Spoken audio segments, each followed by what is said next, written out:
Close your eyes. Let the nose of the modern world begin to fade. Imagine a time before electricity, before running water, before you could simply order a pizza when you felt lazy. What if you had to survive with nothing but what the earth provided and the clever, sometimes strange, wisdom of your ancestors? Tonight, we're not just learning history, we're uncovering the lost arts of medieval survival techniques so ingenious and resourceful they make our modern conveniences seem almost fragile. We'll learn how they carried fire in their pockets, grew living fences to protect their homes, and used common garden vegetables as first aid. So, get comfortable, take a slow, deep breath, and let's journey back to a time when survival was a daily masterpiece of grit and ingenuity. Our journey begins with the most precious element of all, a single, glowing ember. Chapter 1. Fire, Flesh, and Living Fortresses. In the medieval world, fire wasn't a mere convenience. It was the pulsating heart of life itself. It was heat against the bone-chilling damp. It was the transformative magic that made tough grains and raw meat edible. It was a flickering shield against the shadows where wolves and worse things lurked. And often, it was your only silent, steady companion during a week-long, relentless storm that turned your thatched hut into a damp, gloomy purgatory. So, when a traveler, a merchant, or a pilgrim left the relative safety of their home, they didn't just pack bread and cheese, they packed fire. This was achieved through the remarkable ingenuity of the portable fire bundle, the medieval world's answer to a Zippo lighter. If that lighter were slow, smelled faintly of sheep and fungus, and possessed the thrilling potential to burn your entire cart down if handled with anything less than reverent care. Here's how this humble miracle worked. You would begin at your home hearth, the center of your domestic universe. From the glowing heart of the fire, you would carefully select a perfect, slow-burning ember, typically a piece of dense charcoal. This precious ember was then gingerly wrapped in a carefully prepared cocoon of insulating, slow-smoldering materials. This could be dried moss, a specific type of fungus known as tender fungus, or punkwood wood in a state of decay that holds a smolder exceptionally well. This bundle of potential flame was then stuffed into a protective container, perhaps a hollowed-out animal horn sealed with a wooden plug, or a small, fire-resistant leather pouch. For longer journeys, the technique was refined further. The ember might be wrapped in a piece of linen that had been soaked in saltpeter or coated in a thick layer of animal fat, ensuring it would smolder for hours, sometimes even an entire day, a tiny, sleeping dragon ready to be reawakened. Upon reaching a new campsite, the process was one of gentle revival. The bundle was carefully enwrapped, and with a bit of dry tinder, a soft, steady puff of breath, and perhaps a quiet prayer to St. Smoky of the ember, the sleeping spark would burst back into flame. This single act saved you from the miserable, soul-crushing labor of trying to strike sparks from flint and steel for 30 minutes straight, your hands frozen into sad, useless claws, all while pretending to your traveling companions that you knew exactly what you were doing. Carrying fire was a statement of foresight and competence. You could walk into a wild clearing at dusk, build a rudimentary shelter,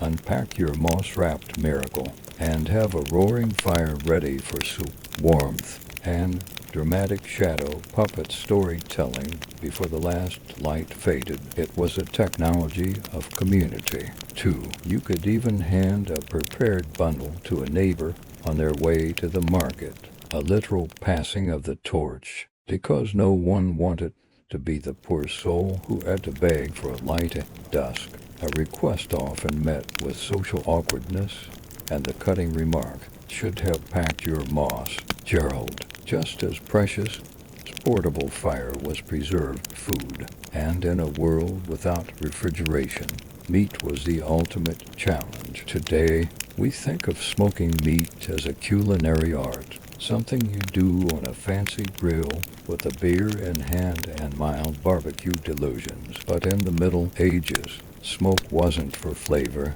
it was a grim, desperate tool for survival. And this wasn't just any smoke. This was strategic, sneaky, hidden smoke you see in the cramped, one-room homes of most peasants and cottagers.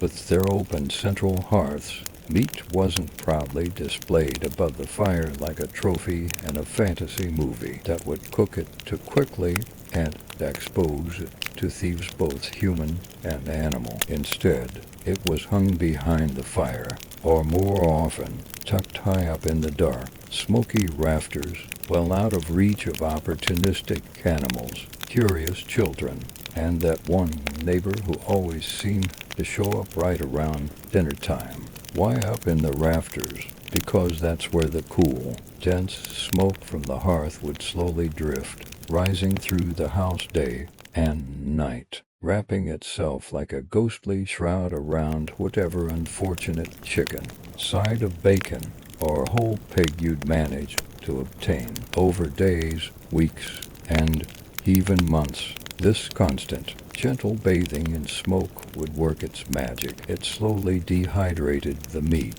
creating an environment hostile to the bacteria that cause spoilage. The chemical compounds in the wood smoke acted as powerful antimicrobials and repelled insects. This wasn't your sweet, delicate applewood barbecue kind of smoke. This was the thick, acrid, and profoundly practical smoke of pine, oak, and despair, a smoke full of character and creosote. After a few months of this treatment, the meat was transformed. It was hardened, darkened to a deep, unappetizing brown, and fully armed against decay, bugs, and relatives dropping in unexpectedly. Hidden meat also smoked slower and more evenly, and, crucially, it was harder to see and therefore harder to steal. That mattered immensely when you lived in a village where the phrase, "I didn't see your sausage hanging there," was somehow considered a plausible legal defense. And we mustn't forget the dual benefit.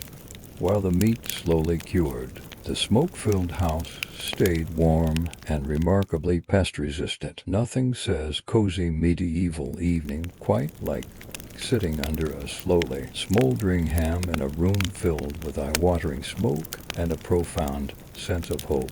And how did they protect these precious resources and their meager homesteads? Today's preppers love their perimeter defenses, motion sensors, trip wires, camera drones, and that one guy who always insists his dog can smell looters from a mile away. But medieval folks, with far fewer resources, had their own, arguably more elegant version, property defense. It didn't require batteries, barking, or Wi-Fi. It was called a living fence. And yes, it was exactly what it sounds like.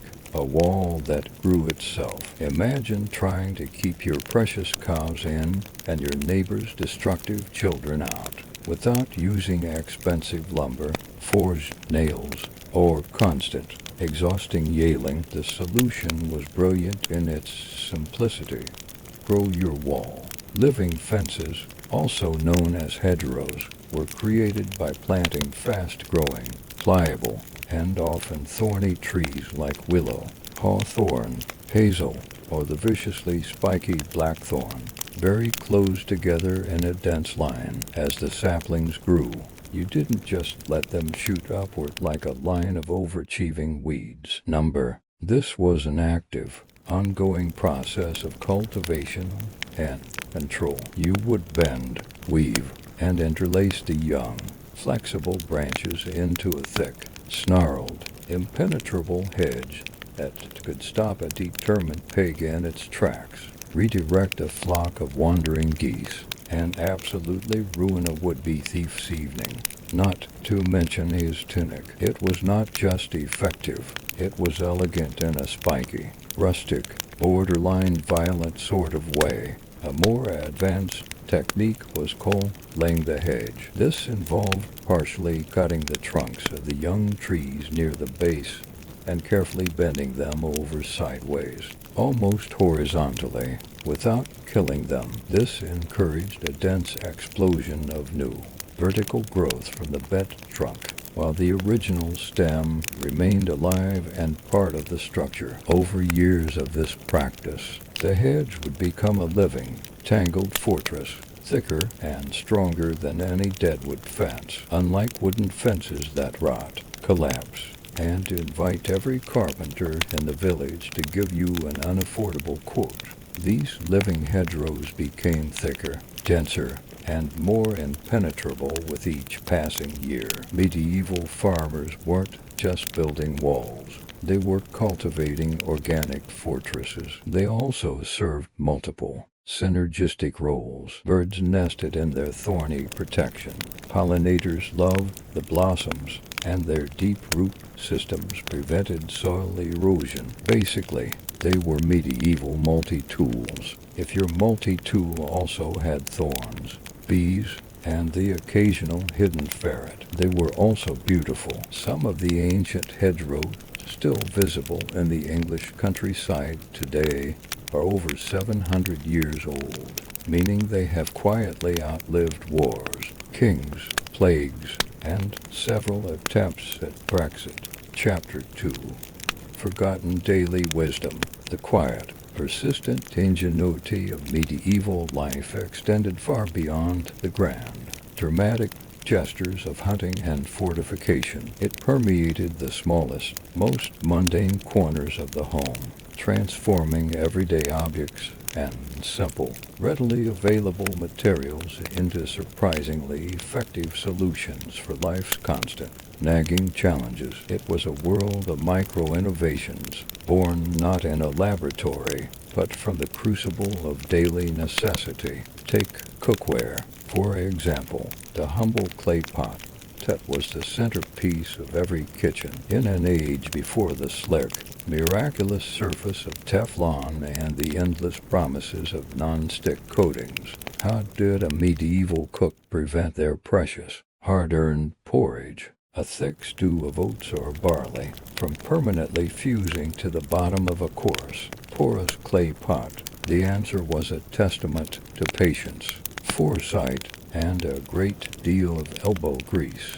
The friction glaze. A potter, after having shaped a pot on their wheel or by hand, wouldn't just set it aside to dry. The next stage was crucial. They would wait until the clay reached a state known as leather hard, still damp enough to be worked, but firm enough to hold its shape. Then they would begin the long, meditative process of burnishing. They would take a smooth river stone, a polished piece of bone, or even a hardened, curved piece of wood, and spend hours meticulously rubbing the entire surface of the pot. This painstaking, repetitive polishing compressed the clay's surface on a microscopic level, aligning the tiny clay particles and sealing the natural pores. The result was not a glassy, applied glaze, but a subtle, smooth, almost waxy sheen, born from the clay itself. It wasn't a perfect,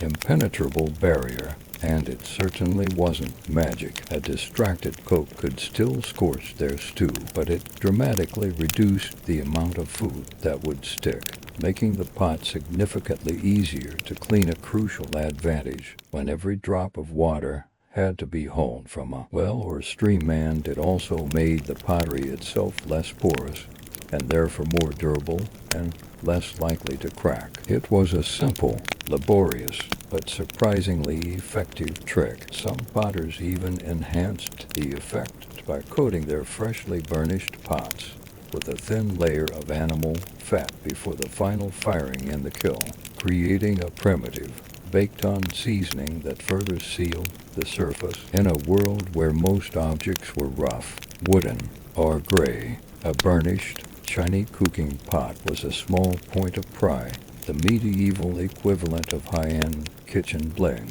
Temperature control was another constant challenge that was solved not with complex technology, but with earthy, passive, and deeply intelligent wisdom. Long before the constant hum of refrigerators or the convenience of insulated coolers, people used what could be metaphorically called a clay battery. Thick, heavy slabs of stone, often slate or, in wealthier homes, marble, were built directly into the shaded, north-facing walls of a house. These stone shelves, deeply embedded in the cool, damp earth and the thick masonry of the structure, absorbed and retained the natural, stable coolness of the ground. They created a passive cooling zone, a small sanctuary of chill in the middle of a warm, smoky kitchen. Here, a jug of precious milk, a pat of freshly churned butter, or the leftovers from last night's pottage could be kept, staying fresh for significantly longer than if left out in the ambient, fluctuating air. It was a silent, powerless, and utterly reliable refrigerator that worked on the simple, elegant principle of thermal mass. There were no moving parts, no freon, no light bulb to shame you for a midnight snack. Just stone, shade, and a healthy dose of hope. On the flip side, clay and stone were also used for heating. Heavy clay or stone bricks would be left by the roaring hearth fire all day, slowly soaking up its intense heat. Then, at bedtime, they would be carefully wrapped in thick, coarse cloth to prevent burns and placed into the cold, straw-filled beds. They acted as primitive, long-lasting hot water bottles, slowly and gently releasing their stored heat to the long, cold, drafty nights, a small but vital comfort in a world where stay warm was a constant battle. A warm brick at your feet could be the difference between a night of shivering misery and a few hours of restorative sleep. And what about light after the sun had set and the world plunged into a deep, oppressive, and often dangerous darkness? Wax candles, made from expensive beeswax, were a luxury reserved for the very rich or for the church. Their clear, steady, and sweet-smelling light a potent symbol of wealth, status, and divinity. Everyday folk, the vast majority of the population, had to rely on something much cheaper, much smokier, and much, much smellier. Rushlights. These were the disposable, DIY lighters of the medieval world. The process was simple and resourceful. Long, thin reeds or rushes, plants commonly found in marshy, damp areas, were harvested in great bundles and carefully dried. Then, their tough outer green skin was painstakingly peeled away, leaving the soft, porous, absorbent pith exposed, except for a single, thin strip of skin left intact along one side to act as a spine and give it structure. These prepared rushes were then repeatedly dipped into a pot of melted, leftover animal fat, usually bacon grease, mutton tallow, or whatever vaguely greasy, rancid substance was not immediately needed for dinner. The pith would soak up the fat like a sponge. The result was a slow-burning, semi-flammable wick that could be propped up in a simple, purpose-built metal clip, or even just stuck into a lump of clay to hold it upright. When lit, it would smolder and sputter to life, casting a smoky and steady, flickering, and distinctly bacon-scented light. It wasn't bright, and the smell was certainly an acquired taste, but it was enough light to see your own feet, to mend a torn garment in the evening, to stir a bubbling pot, or to tell a spooky ghost story to wide-eyed, huddled children before the world plunged back into absolute, impenetrable darkness. Each rushlight might burn for anywhere from 10 to 30 minutes. If you needed more time for your task, you simply lit another one from the first. It was a simple, sustainable, and endlessly resourceful light source, born from the unlikely but practical marriage of the swamp and the frying pan. In a world defined and dominated by darkness, the humble, greasy rushlight was a small but defiant spark of human ingenuity. Chapter 3: Nature's Medicine Cabinet and Final Wisdom.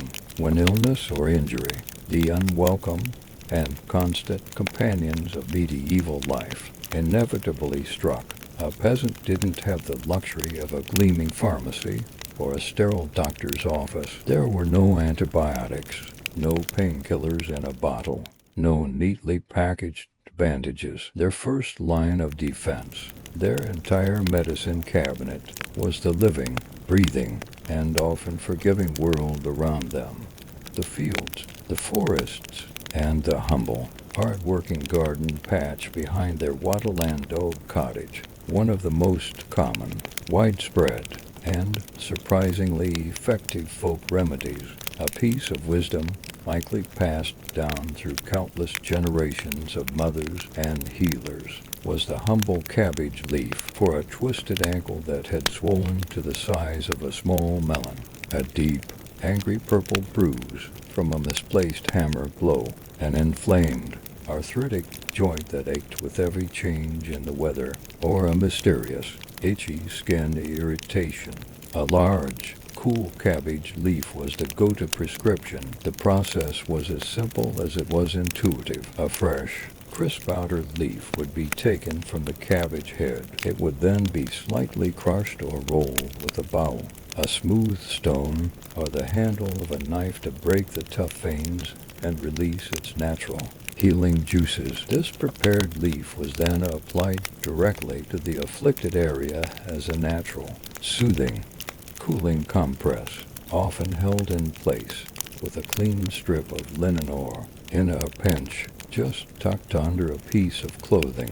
Its high water content and naturally cool temperature worked immediately to reduce inflammation and soothe the fiery sensation of pain. But there was more to it than just cold moisture. The cabbage leaf contains a host of natural compounds, including sulfur and flavonoids, which possessed mild antiseptic and anti-inflammatory qualities. It was a leafy, entirely free, and readily available bandage that required no specialized knowledge, just a garden and a bit of practical, time-tested wisdom for chest congestion or the deep, gnawing ache of sore joints. The leaves could be warmed, perhaps by dipping them in hot water or placing them near the hearth, and then applied as a comforting poultice. This was the medieval equivalent of a Vicks vapor, only leafier, smelling distinctly of boiled vegetables, and carrying the added benefit that you could eat the leftovers if things got really desperate. Dental hygiene was another area where rustic ingenuity met a basic, pressing necessity. Without access to modern toothbrushes bristly with nylon or mint-flavored fluoride toothpaste, medieval people had to get creative to fight off the relentless daily march of plaque, decay, and the eventual, dreaded toothache. Their primary tool was a gritty, an appealing, but functional concoction, charcoal tooth powder. They would take a piece of hardwood, often from a beech or birch tree, burn it completely in the fire until it was pure, black charcoal, and then grind the resulting brittle substance into a fine, abrasive powder. This black powder was then often mixed with a pinch of coarse salt for extra scrubbing power, or with crushed, dried herbs like mint, sage, or cloves for a desperate,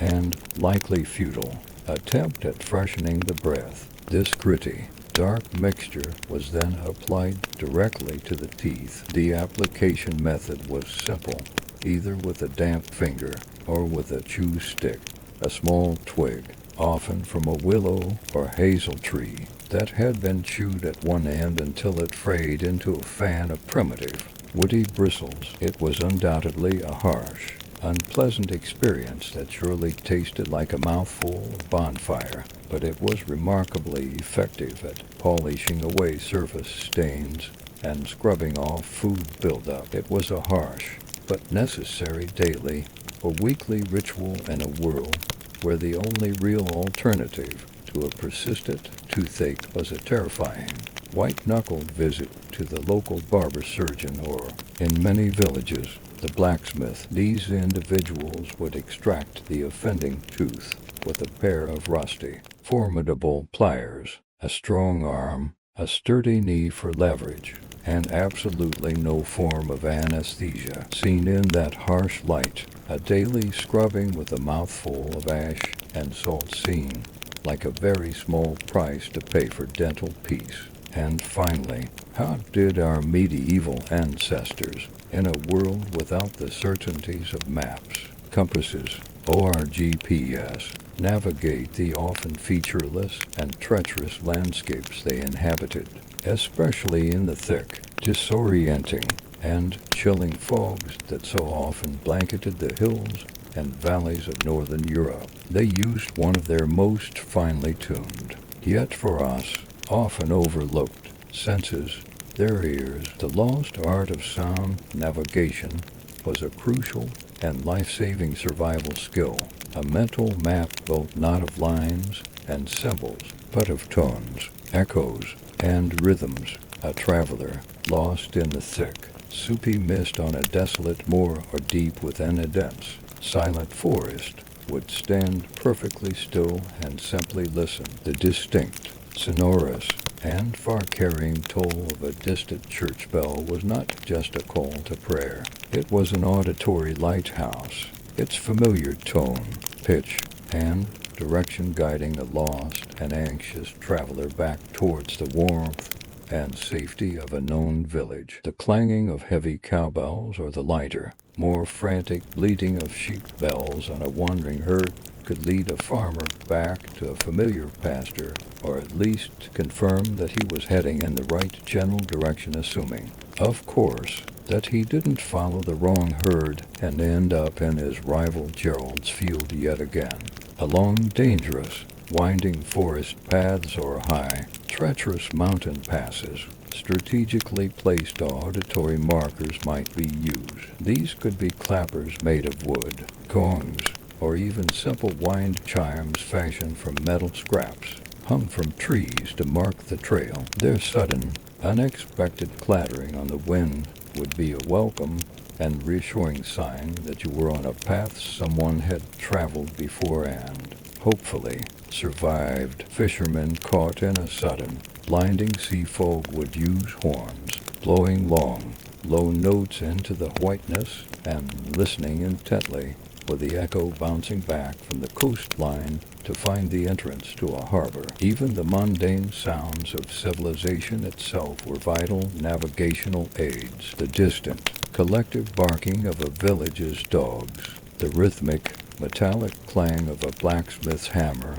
on an anvil, or the boisterous, cheerful noise of a tavern spilling out into the night were all beacons of safety, community, and direction. They listened to the world with a deep, focused, and holistic attentiveness that we, in our visually saturated, noisy, and distracted modern world, have long since lost. They pieced together their location and their path forward not with a glowing screen, but from a rich, three-dimensional, and ever-shifting symphony of sounds. It was a world where survival often depended not on what you could see, but on how well you could listen.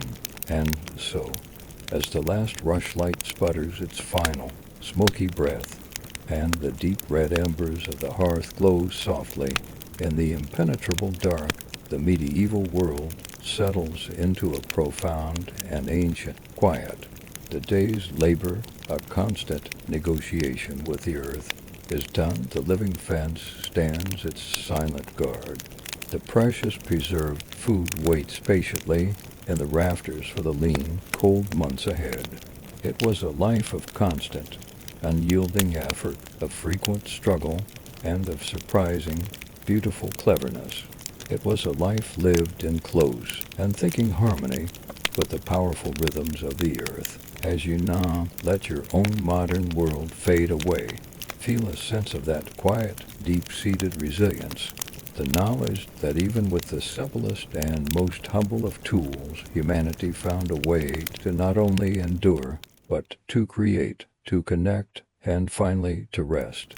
Let the soft hum of your fan become the wind whispering through a 700-year-old hedgerow, and let yourself drift into a peaceful, deeply well-earned sleep. Good night.